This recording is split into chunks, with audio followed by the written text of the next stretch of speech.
আসসালামু আলাইকুম। সংবাদে আপনাদের সবাইকে স্বাগত জানাচ্ছি। আমি ফিরোজ তোহা। শুরুতেই আরবে কেবলস সংবাদ শিরোনাম। বাংলাদেশের সর্বশেষ গুরুত্বপূর্ণ আপডেট সংবাদে আপনাকে স্বাগত। শুরুতেই সংবাদ শিরোনাম, পরে বিস্তারিত। শুরুতেই জানাবো, বিকেল ৪টার মধ্যে দাবি মানা না হলে ৭ কলেজের শিক্ষার্থীদের কঠোর কর্মসূচি ঘোষণা। ঢাকা কলেজ সহ ৭ কলেজের শিক্ষার্থীদের সঙ্গে ঢাকা বিশ্ববিদ্যালয়ের শিক্ষার্থীদের সংঘাতের দায় নিয়ে ঢাকা বিশ্ববিদ্যালয় প্রশাসনকে ক্ষমা প্রার্থনা এবং প্রো ভিসি মামুন আহমেদের পদত্যাগ সহ বেশ কয়েকটি দাবি জানিয়েছে ৭ কলেজের শিক্ষার্থীরা। বিকাল ৪টার মধ্যে দাবি মানা না হলে কঠোর কর্মসূচি ঘোষণা করার কথা জানিয়েছে তারা। এরপর জানাবো, ঢাবি ৭ কলেজ ইস্যু আলোচনার মাধ্যমে সমাধানের দিকে যেতে হবে বললেন স্বরাষ্ট্র উপদেষ্টা। ঢাকা বিশ্ববিদ্যালয় ৭ কলেজের শিক্ষার্থীদের মধ্যে সংঘর্ষের ঘটনায় সব পক্ষকে ধৈর্য ধরার আহ্বান জানিয়েছে স্বরাষ্ট্র উপদেষ্টা অবসরপ্রাপ্ত লেফটেন্যান্ট জাহাঙ্গীর আলম চৌধুরী। সেই সঙ্গে আলোচনার মাধ্যমে এ সমস্যা সমাধান করা যেতে পারে বলে প্রত্যাশা ব্যক্ত করেন তিনি। এদিকে ১,০০০ টাকা বন্ডে পরিমণির জামিন, যা জানালেন আইনজীবী। সাভারের বোট ক্লাবে ঢুকে ভাঙচুর করে ব্যবসায়ী নাসির উদ্দিন মাহমুদকে মারধরের ঘটনায় করা হত্যাচেষ্টা মামলায় আত্মসমর্পণ করে জামিন পেলেন চিত্রনায়িকা পরিমণি। আজ সোমবার ২৭শে জানুয়ারি ঢাকার সিনিয়র জুডিশিয়াল ম্যাজিস্ট্রেট মোহাম্মদ জোনাইদের আদালতে তার এই জামিন মঞ্জুর করা হয়েছে। এবারে জানাবো, শেখ হাসিনাকে গ্রেপ্তার করেছে ইন্টারপোল। ইন্টারনেটে প্রচারিত এমন দাবিটি ভুয়া। সম্প্রতি ইন্টারনেটের মাধ্যমে শেখ হাসিনাকে গ্রেপ্তারের তথ্য ছড়িয়ে পড়েছে, যেখানে ভারতীয় একটি গণমাধ্যমের বরাতে দাবি করা হয়েছে ইন্টারপোল শেখ হাসিনাকে গ্রেপ্তার করেছে। সামাজিক যোগাযোগ মাধ্যম ফেসবুকের বিভিন্ন গ্রুপ ও অ্যাকাউন্ট থেকে এমন দাবি পোস্ট করা হচ্ছে, তবে বিষয়টি ভুয়া বলে জানিয়েছে তথ্য যাচাইকারী সংস্থা প্রতিষ্ঠান ফ্যাক্ট চেক রিউমার স্ক্যানার।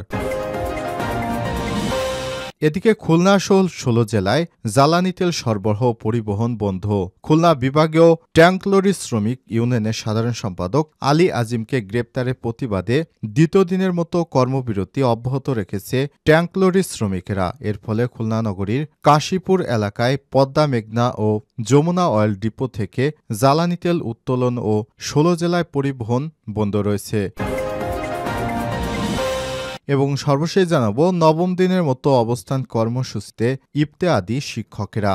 দাবি আদায় না হওয়া পর্যন্ত মাঠে থাকার ঘোষণা দিয়েছে সারা দেশে ১৫,০০০ মাদ্রাসা শিক্ষকরা। সোমবার ২৭শে জানুয়ারি সকাল থেকে জাতীয়করণের দাবিতে নবম দিনের মতো তারা ঢাকা বিশ্ববিদ্যালয় চারুকলা অনুষদের সামনে অবস্থান কর্মসূচি পালন করছেন। প্রিয় দর্শক, এর আগে গত ১৯শে জানুয়ারি থেকে রাজধানীর প্রেস ক্লাবের সামনে অবস্থান নিয়ে শিক্ষকরা জানিয়েছে ১৫,০০০ মাদ্রাসার ৭৫,০০০ শিক্ষক বর্তমানে মানবেতর জীবনযাপন করছে।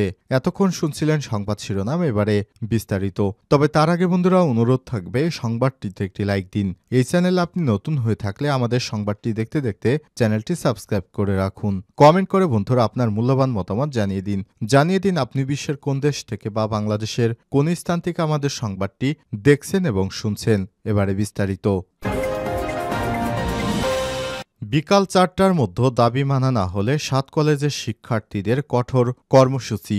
ঢাকা কলেজ সহ ৭ কলেজের শিক্ষার্থীদের সঙ্গে ঢাকা বিশ্ববিদ্যালয়ের শিক্ষার্থীদের সংঘাতের দায় নিয়ে ঢাকা বিশ্ববিদ্যালয় প্রশাসনকে ক্ষমা প্রার্থনা এবং প্রো ভিসি মামুন আহমেদের পদত্যাগ সহ বেশ কয়েকটি দাবি জানিয়েছে ৭ কলেজের শিক্ষার্থীরা। বিকাল ৪টার মধ্যে দাবি মানা না হলে কঠোর কর্মসূচি ঘোষণার কথা জানিয়েছে তারা। সোমবার ২৭শে জানুয়ারি দুপুর ১২টায় ঢাকা বিশ্ববিদ্যালয়ের শিক্ষার্থীদের সঙ্গে সংঘর্ষের ঘটনার পর ঢাকা অবরোধ কর্মসূচি এবং নিজেদের অবস্থান নিয়ে ব্রিফ করেন ৭ কলেজের শিক্ষার্থীরা। সংবাদ সম্মেলনে লিখিত বক্তব্যে দাবিগুলো তুলে ধরে ৪ ঘণ্টার আলটিমেটাম দিয়েছে শিক্ষার্থীরা। ৭ কলেজের শিক্ষার্থীদের দাবিগুলো হলো: ১. ঢাকা কলেজ সহ ৭ কলেজের শিক্ষার্থীদের সঙ্গে ঢাকা বিশ্ববিদ্যালয়ের শিক্ষার্থীদের সংঘাতের দায় নিয়ে ঢাকা বিশ্ববিদ্যালয় প্রশাসনকে ক্ষমা প্রার্থনা করতে হবে এবং প্রো ভিসি মামুন আহমেদকে পদত্যাগ করতে হবে। ২. ঢাকা কলেজের শিক্ষার্থী রাকিবকে হত্যার উদ্দেশ্যে হামলা সহ ঢাকা ঢাকা কলেজ শিক্ষার্থীদের উপর নিউমার্কেট থানা পুলিশের ন্যাক্কারজনক হামলার ঘটনায় এসি ওসি সহ জড়িত পুলিশ কর্মকর্তাদের প্রত্যাহার করে তদন্ত সাপেক্ষে বিভাগীয় ব্যবস্থা গ্রহণ করতে হবে। ৩.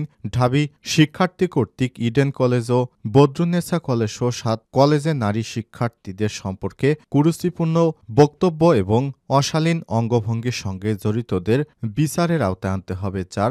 ঢাকা বিশ্ববিদ্যালয়ের সাথে ৭ কলেজের একাডেমিক এবং প্রশাসনিক সম্পর্কের চূড়ান্ত অবসান ঘটিয়ে তা বাতিল করে শিক্ষার্থীদের দাবি অনুযায়ী স্বতন্ত্র বিশ্ববিদ্যালয় রূপরেখা প্রণয়ন করতে হবে। ৫. উদ্ভূত পরিস্থিতি সমাধানের জন্য প্রধান উপদেষ্টা, শিক্ষা উপদেষ্টা, শিক্ষার্থী উপদেষ্টা নাহিদ ইসলাম, ইউজিসি সদস্য এবং ঢাবি ভিসির সমানে ৭ কলেজের শিক্ষার্থীদের প্রতিনিধি টিমের সাথে তাৎক্ষণিক উচ্চ পর্যায়ের মিটিংয়ের মাধ্যমে এই ঘটনার সমাধান করতে হবে। ৬. ঢাকা বিশ্ববিদ্যালয় সংশ্লিষ্ট এরিয়া সিটি কর্পোরেশনের রাস্তা জনসাধারণের জন্য উন্মুক্ত করে দিতে হবে। ঢাবি ৭ কলেজ ইস্যু আলোচনার মাধ্যমে সমাধানের দিকে যেতে হবে বললেন স্বরাষ্ট্র উপদেষ্টা।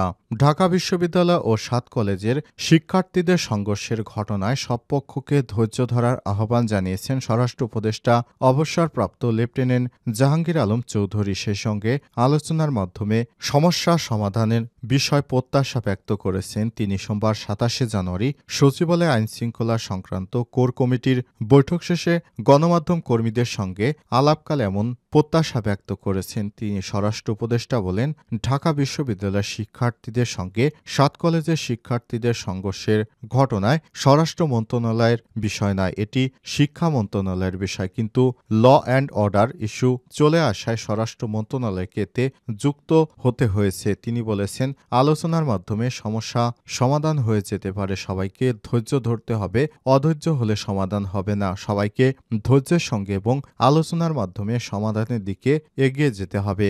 লেফটেন্যান্ট জেনারেল জাহাঙ্গীর আলম চৌধুরী বলেছেন, আইন শৃঙ্খলা বাহিনীকে ধৈর্যের সঙ্গে পরিস্থিতি মোকাবেলা করতে বলেছি। ছাত্রদের প্রতিও অনুরোধ, প্রতিটি বিষয়ে ধৈর্যের সঙ্গে এবং আলোচনার মাধ্যমে সমস্যা সমাধানের দিকে এগিয়ে নিয়ে যেতে হবে। সড়ক অবরোধের প্রসঙ্গ টেনে তিনি বলেছেন, রাস্তা বন্ধ না করে মাঠ কিংবা সোহরাওয়ার্দী উদ্যানে প্রতিবাদ জানালে সবচেয়ে ভালো, না হলে জনদুর্ভোগ বেড়ে যায়। এ সময় দাবি দেওয়া থাকলে সংশ্লিষ্ট মন্ত্রণালয়ের সঙ্গে যোগাযোগ করে সমাধানের অনুরোধ জানিয়ে তিনি বলেছেন, সরকার চায় প্রতিটি বিষয়ে আলোচনার মাধ্যমে সমাধান করা হোক। এভাবে দেশের ভিতরে ছাত্ররা একে অপরের সঙ্গে সংঘর্ষে জড়াবে, এটি কোনোভাবেই কাম্য নয়। এতে দেশের সম্পর্কে বিদেশিদের মনে নেগেটিভ চিন্তাভাবনা সৃষ্টি হয়। কোনো কোনো ক্ষেত্রে ১-২টি ভুল হতে পারে।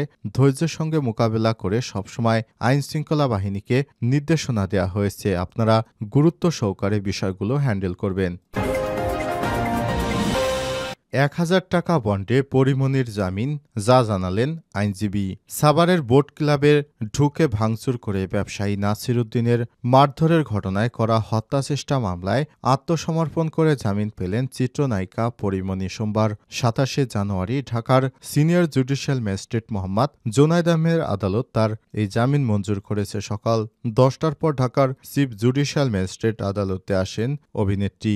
এদিন ১০:১০টায় জামিন শুনানি শুরুতে বিচারাধীন বিষয় নিয়ে কথা বলায় পরিমনিকে ভর্ৎসনা করে আদালত ১,০০০ টাকা বন্ডে সই করে তাকে জামিন দেওয়া হয়। তিনি আর বলেছেন, আমরা আজ আত্মসমর্পণ করে জামিনের আবেদন করেছিলাম। বিজ্ঞ আদালত জামিনের আবেদন মঞ্জুর করেছে। আদালত কোনো শর্ত ছাড়াই ১,০০০ টাকার বন্ডে পরিমনির জামিন দিয়েছে। জামিন হওয়ার পর সংবাদ মাধ্যমে পরিমনি বলেছেন, একদম শুরু থেকে আইনের প্রতি আমার শ্রদ্ধা আর বিশ্বাস ছিল, আর সেই বিশ্বাস থেকেই এখানে। আপনারা সবাই শুরু থেকে আমাকে সাপোর্ট দিয়েছেন, আমাকে নিয়ে আপনারা ভেবেছেন, সেটা দেখে নিজের কষ্ট ভুলে গেছি। সবাইকে ধন্যবাদ আমার সঙ্গে এভাবে থাকার জন্য। আমি কাল থেকে আপনাদের ভালোবাসা পাচ্ছি। শেখ হাসিনাকে গ্রেপ্তার করেছে ইন্টারপোল। ইন্টারনেটে প্রচারিত এমন দাবিটি ভুয়া। সম্প্রতি ইন্টারনেট মাধ্যমে শেখ হাসিনাকে গ্রেপ্তার এর তথ্য ছড়িয়ে পড়েছে, যেখানে ভারতীয় একটি গণমাধ্যমের বরাতে দাবি করা হয়েছে ইন্টারপোল শেখ হাসিনাকে গ্রেপ্তার করেছে। সামাজিক যোগাযোগ মাধ্যম ফেসবুকের বিভিন্ন গ্রুপ ও অ্যাকাউন্ট থেকে এমন দাবি পোস্ট করা হচ্ছে। তবে তথ্যের সত্যতা যাচাইকারী প্রতিষ্ঠান রিমার স্ক্যানার জানিয়েছে, ভারতীয় এই গণমাধ্যম শেখ হাসিনাকে ইন্টারপোলে গ্রেপ্তার করেছে এমন কোনো সংবাদ প্রকাশ করেনি, বরং কোনো ধরনের তথ্য প্রমাণ ছাড়াই সামাজিক যোগাযোগ মাধ্যমে এমন দাবি প্রচার করা হয়েছে। এছাড়াও ইন্টারপোল কর্তৃক কাউকে গ্রেপ্তারের এখতিয়ার নেই। বিষয়টি নিয়ে অনুসন্ধান থেকে জানা যায়, ইন্টারনেটে ভারতীয় গণমাধ্যম হিন্দুস্তান টাইমসের বরাতে শেখ হাসিনাকে গ্রেপ্তারের তথ্যটি প্রচার করা হয়েছে। তবে ভারতীয় এই গণমাধ্যমটির ইংরেজি ও বাংলা সংস্করণের ওয়েবসাইটে এ সংক্রান্ত বিভিন্ন কিওয়ার্ড ও অ্যাডভান্স সার্চ করে এমন দাবির কোনো তথ্য প্রমাণ পাওয়া যায়নি। সর্বশেষ রোববার ২৬শে জানুয়ারি গণমাধ্যমটির সংস্কার শেখ হাসিনার দল আওয়ামী লীগকে নিয়ে সংবাদ প্রকাশিত হয়। তবে প্রতিবেদনটি শেখ হাসিনাকে গ্রেপ্তারের বিষয় নয়, বরং অন্তর্বর্তীকালীন সরকারের উপদেষ্টা মাহফুজ আলম আওয়ামী লীগকে নির্বাচনে অংশ নিতে দিবে না বলে শীর্ষক মন্তব্য নিয়ে একটি সংবাদ প্রকাশ করেছে।